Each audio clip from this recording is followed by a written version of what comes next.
Baladomélie, courte méditation exégétique. Bonjour, bienvenue, je suis Éric Morin du service biblique Évangile et Vie et je vous propose de sillonner les textes que la liturgie nous propose pour dimanche prochain, 5e dimanche de Carême.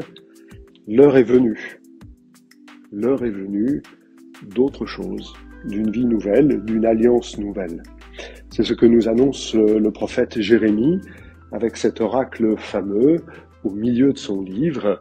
L'oracle dit de la nouvelle alliance.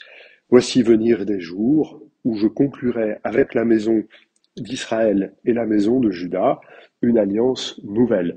C'est la seule fois que cette expression est employée dans les prophètes.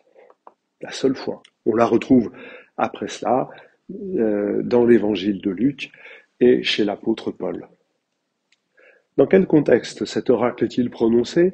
Vraisemblablement après la chute de Jérusalem en 587, quand le prophète Jérémie, avec un certain Godolias, nommé gouverneur par Nabuchodonosor, tente de remettre en avant le peuple, de se prendre soin des gens qui sont restés. On évoquait la semaine dernière la déportation en disant que 10% du peuple a été déporté à Babylone. Ça veut donc dire que 90% sont restés. Godolias, entouré d'un certain nombre de personnes, dont Jérémie, veut prendre soin de ces gens. Et Jérémie dit « Voici venir les jours pour une nouvelle alliance ». Une nouvelle alliance qui marchera cette fois-ci. La chute de Jérusalem, la destruction du temple sont le signe d'un échec. Et donc, pour que cette alliance marche, il y a 3 caractéristiques qui sont mises en avant. La première, c'est qu'elle sera intériorisée. L'alliance, la loi sera intériorisée. La loi sera gravée sur le cœur. Il viendra spontanément de pouvoir la suivre. Ce ne sera pas quelque chose d'extérieur qui s'impose, non, ça vient de l'intérieur et on pourra le suivre. La deuxième caractéristique, c'est que tous connaîtront le Seigneur. Tous, du plus petit au plus grand, tous dans le peuple, pourront faire par eux-mêmes l'expérience de l'intimité et de la protection de Dieu. C'est cela que signifie le verbe connaître, vivre l'intimité et la protection. Troisième caractéristique, cette alliance, elle repose sur le pardon. Je pardonnerai leurs fautes, je ne me rappellerai plus leurs péchés. Voilà, cette nouvelle alliance, le fait même qu'il y ait une nouvelle alliance après la rupture d'une première, indique qu'il y a une expérience de pardon sur laquelle repose l'alliance. Et puis il y a une quatrième composante, c'est que normalement, dans un traité d'alliance, on commence par raconter le passé. Ah, ben il y avait un tel, et puis ça s'est passé comme ça. On pourrait raconter Abraham, Moïse, David, je sais pas qui. Et là, on mentionne simplement l'échec. La nouvelle alliance invite à se tourner vers l'avenir. La nouvelle alliance ne fait pas mémoire d'un passé. La nouvelle alliance nous invite à faire mémoire de notre avenir. C'est une phrase d'un rabbin juif du XVIIe siècle qui parle du sabbat. Vivre l'alliance avec Dieu, c'est trouver dans l'avenir les signes par lesquels il va tenir sa promesse envers son peuple. L'heure est venue de cette nouvelle alliance. Et pour cela, il nous faut regarder la personne de Jésus que la lettre aux Hébreux nous présente comme étant un prêtre. C'est une manière, il faudrait prendre longtemps pour le regarder, c'est une manière de présenter Jésus dans sa résurrection en disant que Jésus est prêtre. C'est assez inattendu. On est de nous habitués à cette idée-là, mais c'est inattendu.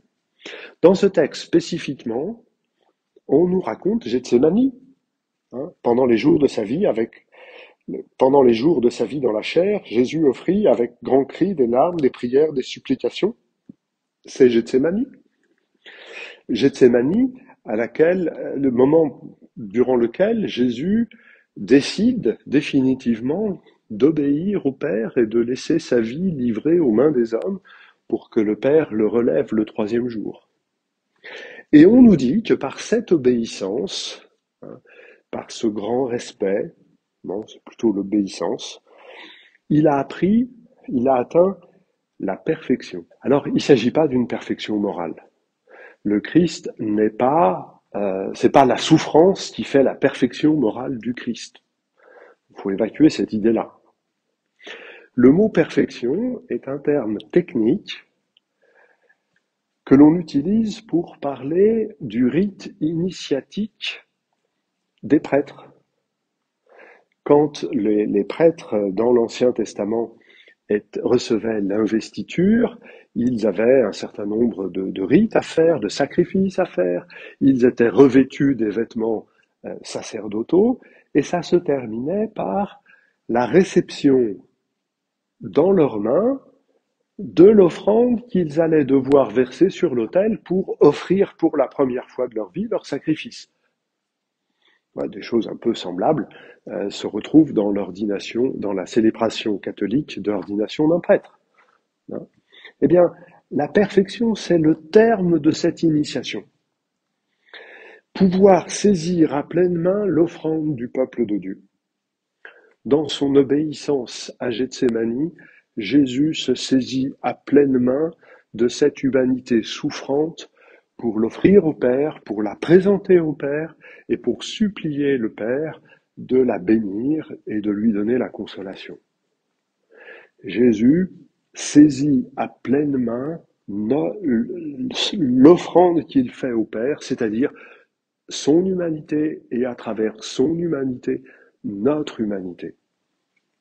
Jésus est ce prêtre d'une présence absolue, puisqu'il s'offre lui-même, qui permet que, avec lui, il y a le point de départ d'une vie donnée.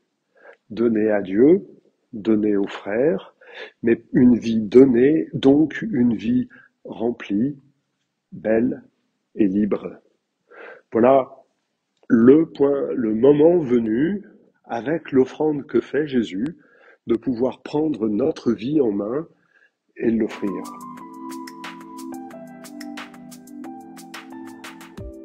L'évangéliste Jean nous rapporte la réaction de Jésus à sa manière quand l'heure est venue. On est au chapitre 12, juste avant que Jésus n'entre dans sa passion au chapitre 13, c'est-à-dire qu'il la sait maintenant, inéluctable. On nous a raconté au chapitre 8, au chapitre 9, au chapitre 10, comment à maintes reprises on a failli arrêter Jésus, mais qu'à chaque fois son heure n'était pas venue, et que donc il ne s'est pas fait arrêter, il ne s'est pas laissé arrêter. On a pu pousser un peu des coudes pour que ça se passe comme ça. Mais maintenant, Jésus est face à la mort. Il sait que son Père veut qu'il soit livré aux mains des hommes pour qu'il soit ainsi relevé le troisième jour. Et dans cette certitude-là, Jésus donne une clé à ses disciples. Si le grain de blé ne tombe en terre, s'il ne meurt pas, il reste seul. Mais s'il tombe en terre, s'il meurt, il porte du fruit, et du fruit en abondance. Le grain, c'est Jésus. Jésus donne un sens à sa mort. Sa mort, c'est comme le grain qui tombe en terre, il va porter du fruit. Ce verset que nous rapporte cet évangile a des résonances, des accointances avec une autre phrase bien connue de la Bible, au livre de la Genèse, au chapitre 2, « Il n'est pas bon que l'homme soit seul ». Jésus, en acceptant sa mort, pour nous, ne veut pas être le seul fils du Père. Il veut pouvoir offrir des frères et des sœurs à son Père. Il sait que la volonté de son Père, c'est que nous soyons ses fils et ses filles. Il n'est pas bon que l'homme soit seul, il n'est pas bon que le Fils reste le seul Fils. Le bonheur de Dieu, c'est de conduire à la vie éternelle une multitude de fils et de filles. Alors que reste-t-il pour le disciple de Jésus maintenant que l'heure est venue? C'est le service. Celui qui me sert mon Père l'honorera. C'est dans le service de Dieu et des hommes que nous allons pouvoir, tout un chacun, nous mettre dans cette position qui va nous permettre d'accueillir l'espérance de Jésus. Une multitude de frères et sœurs à offrir au Père. C'est dans le service que nous allons être amis de Dieu pour servir les hommes, serviteurs de Dieu par amitié pour les hommes. Et dans ce mouvement-là, nous allons pouvoir découvrir ce que Jésus espère, être glorifié. Le mot gloire, en hébreu comme en grec, est un mot qui renvoie au poids, à l'importance. Notre vie va prendre toute son importance dans le service de Dieu par amitié pour les hommes, dans le service des hommes par amitié pour Dieu. C'est ça qui rend la vie belle, lumineuse, parce que donnée. C'est ça, commencer ce chemin de glorification. Et l'heure est venue pour que cela commence. Je vous remercie de votre fidélité, je vous dis à bientôt, bonne semaine et bon dimanche.